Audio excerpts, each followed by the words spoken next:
Today, I'm going to use a simple phone conversation between two friends to show you a couple of ways that you can use the prepositions at and in. As a preposition of place, at refers to a specific spot or location. And that spot or location can be inside a building or a defined space, or it can be in a spot or location outside, as we will see. In refers to being within the defined borders of a two-dimensional area, or being enclosed within a three-dimensional space.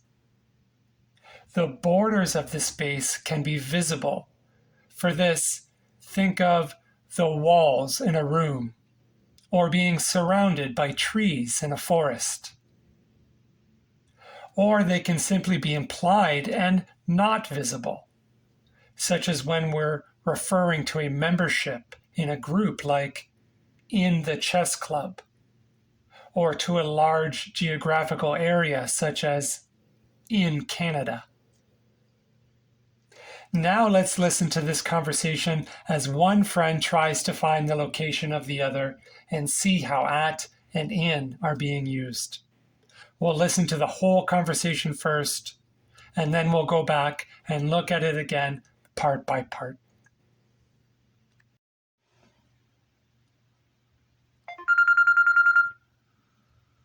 Hello?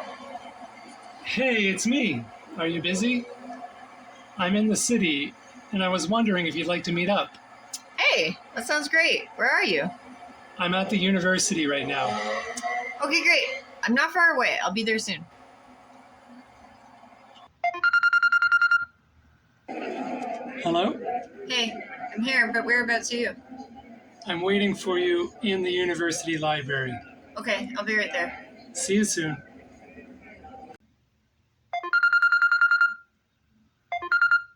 Hello? Wow, this library's huge. I can't find you. Oh, sorry. I'm sitting at the large round table. I'll stand up and wave so you can see me. Now let's listen to that first part again.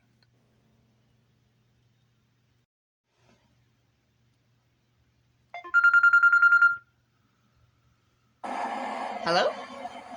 Hey, it's me. Are you busy?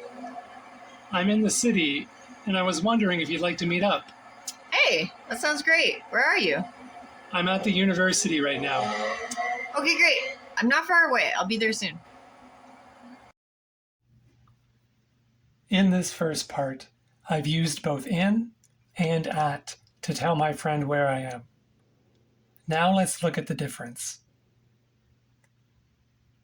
The first piece of information that I tell my friend is that I'm in the city. This sentence gives my friend some information about where I am, but because a city is such a large area, it's still very general, so my friend will need more information to find me. The next piece of information that I tell my friend is that I'm at the university. Often with a phone conversation or in any situation where the other person doesn't know where you are, the conversation can begin with a question such as, "Where are you?" or "What are you doing?" Usually, our response to these questions will include our location using the word at. Where are you? I'm at my friend's house. I'm at the grocery store. What are you doing? I'm at the mall. I'm at the Italian restaurant down the street from my house. At in these examples communicates my location, but because it's the only piece of information that I'm providing, it doesn't communicate whether I am actually inside the location or close to but outside the location. When I say I'm at my friend's house, I could mean that I'm inside my friend's house, or that I'm outside of the house. When I say I'm at the shopping mall, I could mean that I'm inside the shopping mall or that I'm outside the mall, but in the mall parking lot. So to specify if I'm inside or outside in these types of situations, I would add more information, such as what I was doing. I'm at my friend's house. We're playing with his new puppy in the grass. Outside. I'm at the mall. I just parked my car and I'm about to head into the store. Outside. I'm at the grocery store picking up some extra food for the party. Inside. I'm at the Italian restaurant. I just got a table and I'm about to order. Inside. But sometimes people don't give that extra information. They just tell you where they are. And in those cases, at generally communicates that it's possible for the person to be at a spot inside the location or close to, but outside the location.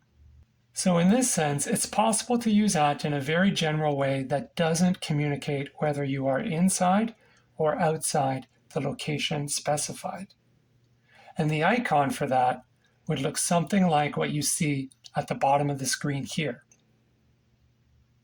Now, going back to our conversation, when I responded to my friend's question with, I'm at the university, I communicated my location to him. My friend now knows where I am within the city. So now we can add an X to the map because that's been communicated. However, he doesn't have enough information to know whether I'm inside or outside the university. It could be either one.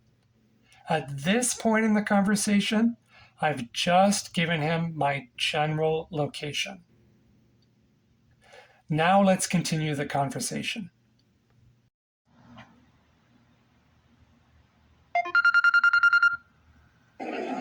Hello?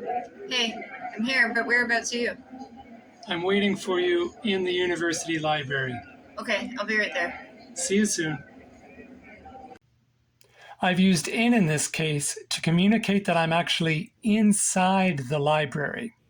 Now I'm being a bit more specific about my location. But it's a very big library, and I'll need to be even more specific.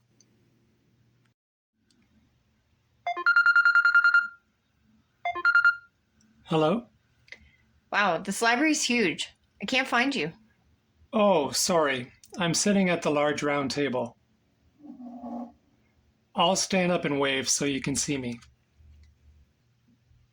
Now I've communicated my specific location within the library so that my friend can finally find me. Using at in this way, again we're able to mark the spot of my location with an X on a map, this time on the floor map of the library. As you can see, in and at were used in 4 different ways in the conversation to communicate my location. The first time I used in, I communicated that I was within the 2-dimensional borders of the city.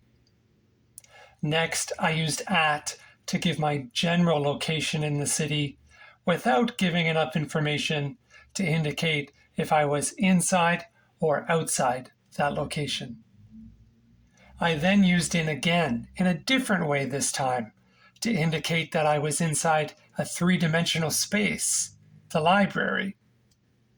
And finally, I used at a second time, again in a different way to communicate my exact location within that 3-dimensional space. At first, the information I was communicating was very general. I could have been anywhere in the city. But then it got increasingly more specific to where finally my friend could find me. When you're referring to a location or space and using the word in, picture a map. It could be the map of a city, the map of a building or room, or even a map of a forest. We're talking about a map of a two-dimensional area or a three-dimensional space. In our conversation today, we saw two maps: the map of the city and the floor map of the library. Now, when using at, think of putting an X on that map, indicating a specific location. And remember that when using at, it's the context of the sentence plus what the other person already knows that communicates if we're inside the location, just outside the location, or it could be possible that we could be either inside or outside the location.